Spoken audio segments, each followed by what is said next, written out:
നമസ്കാരം.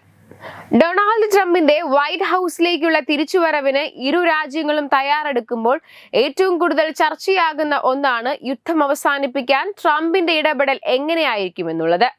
ഇപ്പോൾ ഇതാ റഷ്യയുമായുള്ള യുദ്ധം അവസാനിപ്പിക്കാൻ ആഗ്രഹിക്കുന്നതായി വെളിപ്പെടുത്തി യുക്രൈൻ പ്രസിഡന്റ് വ്ളാഡിമിർ സെലൻസ്കി രംഗത്തെത്തിയിരിക്കുകയാണ്. അടുത്ത വർഷം നയതന്ത്ര മാർഗത്തിലൂടെ യുദ്ധം അവസാനിപ്പിക്കാൻ ആഗ്രഹിക്കുന്നുവെന്നാണ് അദ്ദേഹം വ്യക്തമാക്കിയത്. റഷ്യയുമായുള്ള യുദ്ധത്തിന് അടിയന്തര പരിഹാരമുണ്ടാക്കാൻ യുഎസിൽ അധികാരമേൽക്കാനിരിക്കുന്ന ഡൊണാൾഡ് ട്രംപ് സർക്കാർ ശ്രമിക്കുമെന്ന് അദ്ദേഹം പ്രത്യാശ പ്രകടിപ്പിക്കുകയും ചെയ്തു. യുക്രൈൻ മാധ്യമമായ സെസ്പിലിനു കഴിഞ്ഞ ദിവസം നൽകിയ അഭിമുഖത്തിലാണ് സെലൻസ്കി ട്രംപിൽ പ്രതീക്ഷയർപ്പിച്ചത്. 2025 ഫെബ്രുവരിയിൽ യുക്രൈൻ യുദ്ധം 3 വർഷം തികയും. ഏതാനും മാസങ്ങളായി റഷ്യൻ സൈന്യം യുക്രൈനിൽ മുന്നേറിക്കൊണ്ടിരിക്കുകയാണ്. ഈ പശ്ചാത്തലത്തിൽ കൂടിയാണ് യുദ്ധപര്യവസാനത്തെക്കുറിച്ച് സെലൻസ്കി സംസാരിച്ചത്. അധികാരത്തിലേറി 24 മണിക്കൂറിനുള്ളിൽ യുക്രൈൻ യുദ്ധം അവസാനിപ്പിക്കുമെന്നാണ് ട്രംപ് പറഞ്ഞിരുന്നത്. എന്നാൽ പിടിച്ചെടുത്ത ഭൂപ്രദേശങ്ങൾ റഷ്യക്ക് വിട്ടുകൊടുത്ത് യുദ്ധം അവസാനിപ്പിക്കാനില്ലെന്ന നിലപാട് സെലൻസ്കി ആവർത്തിച്ചു. അതേസമയം യുദ്ധം അവസാനിക്കുമെന്നും എന്നാൽ കൃത്യമായ തീയതി പറയാനാകില്ലെന്നും യുക്രൈൻ മാധ്യമത്തോട് അദ്ദേഹം പറഞ്ഞു. ജർമ്മൻ ചാൻസലർ ഒലോഫ് ഷോൾസ് വെള്ളിയാഴ്ച റഷ്യൻ പ്രസിഡന്റ് വ്ളാഡിമിർ പുടിനുമായി സംസാരിച്ചിരുന്നു. 2 വർഷത്തിനു ശേഷമാണ് ഇത്തരമൊരു സംഭാഷണം. യുദ്ധത്തെ ഷോൾസ് വിമർശിച്ചിരുന്നുവെന്നും യുക്രൈനിൽ നിന്ന് സൈന്യത്തെ പിൻവലിക്കാൻ ആവശ്യപ്പെട്ടിരുന്നുവെന്നും ജർമ്മൻ പറഞ്ഞു. എന്നാൽ പുടിനെ പ്രീതിപ്പെടുത്താനുള്ള ഫോൺ സംഭാഷണമായിരുന്നു ഷോൾസിന്റേതെന്നാണ് യുക്രൈൻ കുറ്റപ്പെടുത്തിയത്. അതേസമയം യുദ്ധം അവസാനിപ്പിക്കാൻ വേണ്ടി റഷ്യൻ യുക്രൈനിൽ സേനകൾക്കിടയിൽ 800 മൈൽ ബഫർ സോൺ സ്ഥാപിക്കാൻ സൈനികരെ വിന്യസിക്കാൻ നിർദ്ദേശിക്കുകയായിരുന്നുവെന്നും ട്രംപിന്റെ ആദ്യ നീക്കമെന്നാണ് പുറത്തുവരുന്ന സൂചനകൾ. എന്നാൽ നിർദ്ദിഷ്ട 800 മൈൽ ബഫർ സോണിൽ പെട്രോളിംഗ് നടത്തുന്നതിനോടൊപ്പം നടപ്പിലാക്കുന്നതിനോ US സൈനികരെ അയക്കില്ലെന്നാണ് ട്രംപിന്റെ വാദം.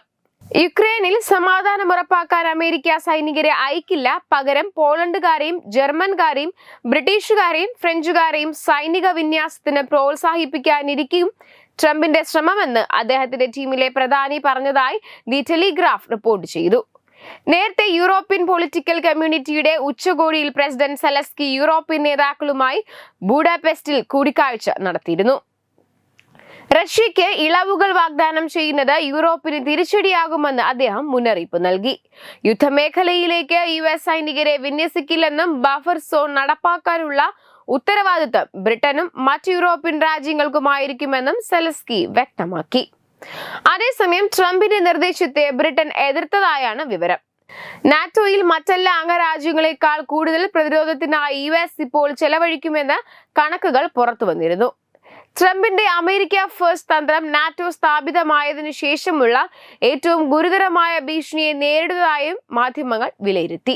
തന്റെ ആദ്യ ടേമിലും നാറ്റോയ്ക്ക് അനുകൂലമല്ലാത്ത നിലപാടാണ് ട്രംപ് സ്വീകരിച്ചത്. വെബ് ഡെസ്ക് തത്തുമൈ news. Powered by Jyothis. Realising your dream home.